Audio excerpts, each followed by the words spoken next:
En cette période de confinement, Books vous propose de vous évader grâce à la lecture.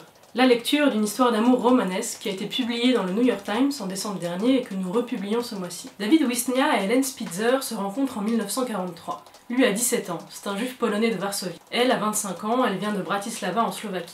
Ce que leur coup de foudre a de particulier, c'est qu'il s'est produit en plein cœur d'un camp de la mort, à Auschwitz.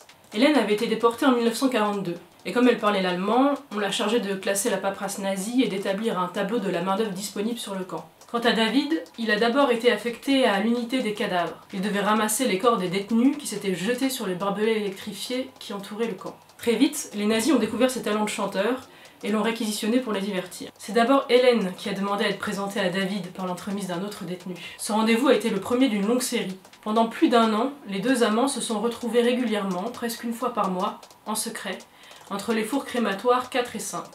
Là, ils s'étaient aménagé une petite cachette entre des ballots de vêtements. En 1944, sentant la débâcle allemande se profiler, ils se font une promesse. Une fois la guerre terminée, ils se retrouveraient à Varsovie. Mais bien sûr, la vie en a voulu autrement. Et David et Hélène se sont finalement retrouvés 72 ans plus tard. Pas à Varsovie, à New York. Alors pour découvrir le récit émouvant de leur retrouvailles, et puis parce qu'en ce moment, une fin heureuse ça fait pas de mal, je vous invite à vous plonger dans le dernier numéro de Books.